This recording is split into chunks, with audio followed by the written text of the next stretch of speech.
Why do you want to work out? Why do you want to gain muscle?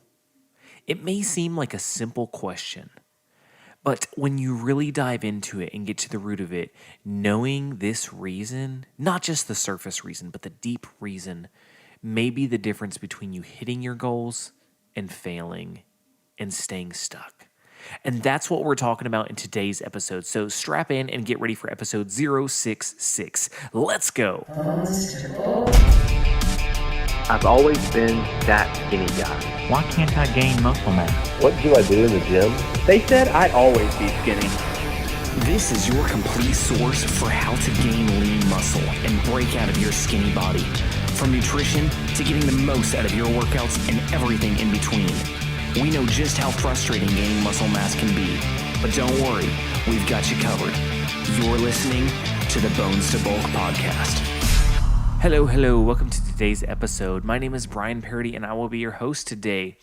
And today we're talking about a really deep and important topic, and it's your why. But before we really get into it, I want to share with you a couple stories. First off, I want to share with you my own story. My story began, if you're not familiar with it, about 10 to 12 years ago. It started when I sat down and watched all the Rocky movies. After I finished watching them, I was just like, I want to be buff like Sylvester Stallone. I want to do that. And so the next day I went out and I bought a weight bench and put it in my room and started just pounding away at weights. And I didn't have a clue what I was doing. And I ate like crap. And needless to say, nothing changed. I was disciplined and I worked out every day. But after about a year, nothing had changed in my body. And there's a lot of reasons for this. First off, I had no clue what I was doing. I didn't take the time to figure it out. I just kind of went in there willy-nilly and did whatever the hell I wanted to do and expected results. And you just can't do that. And what happened was, after about a year of that, I kind of hit a point where it was almost like a fork in the road. And I was like, I can either take this turn, which loops me back to exactly where I am, and I'll just stay in an endless cycle. I can give up and just quit altogether, or I can really dive in, figure out what the hell I'm doing, and go all in. Well, obviously I chose the all in side. And that's not to say that once I did, everything just fell into place. It still took me years to figure everything out and to really transform my body from that 118 pound, insecure, skinny little kid to the weight I am now with the muscle that I have. So that's my story. And my why stemmed from being at a place where when I hit that fork in the road, I was so tired of the way I looked. I was so tired of the way I felt. I had zero confidence. I didn't feel like I could take care of myself. And my self-esteem was just shot. I was made fun of a lot as a kid because of my size. And so it was just all this kind of accumulated feelings inside of me that said enough was enough. And that was my deep-rooted why. I want to share with you another story that I heard recently about another trainer that I know, and how someone he was training, how he got to his why. So this guy comes to this trainer. He's young. He's about 18 years old, or he's going into his final year of high school, and he's on the football team and he wants to be the best athlete that he can be. And so the trainer, he's starting to train him, and he comes during the sessions, and the trainer starts asking, why do you want to be the best athlete? And the kid says, well, I just want to be better than everybody else. So, you could take that at face value and say, okay, he just wanted to be the best out there. For some people, that's enough drive. So, that session ended. In the next session, this trainer asked him, why do you want to be the best out there? And this kid, he said, I want to be able to get a scholarship. Okay, so he wanted to be a good enough athlete to get a scholarship to go to college. And it could have ended there, but he kept prodding. He's like, why do you want that scholarship? And the boy said, because I don't have the money to go to college. And then he said, why is going to college important? He said, it's important for me to go to college so that I can get a good job, so that I can support my mom. He said, well, why do you want to get a good job and support your mom? He said, because there's nobody else to take care of her. And boom, right there, he had gotten to the heart of the issue. This kid didn't just want to be the best athlete for just the sake of being the best athlete. He had a deep-rooted reason why he wanted to be the best athlete.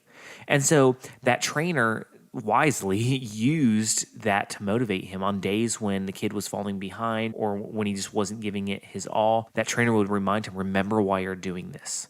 remember your mother, and there's nobody else to take care of her. And so the point of this whole story is that why matters so much, because without it, we're just floundering. We're just going through the motions. We're just going in circles. We're just haphazardly walking into the gym, picking up some weights here and there, looking around, checking our phone, going out, not having a plan, and nothing ever really changes. And sure, we can post the picture on Instagram and could say, hey, I worked out today, but did we really? Or were we just kind of killing some time in the gym, wasting time really? Because if we're not really focusing in on a goal, and this goes for anything in life, then what are you moving towards? You're just stuck in a cycle. And so I want to encourage you. This isn't I know this episode is a little deep and a little heavier than some, but I don't want this to be, any kind of discouragement. I want it to be an encouragement, because once you find out that why, it becomes so easy. It does. Not to say that you don't hit some hard bumps and some hard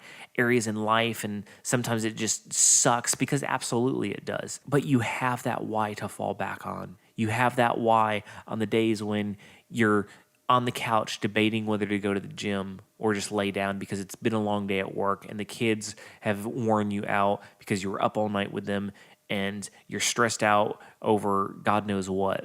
Those days are why you need your why.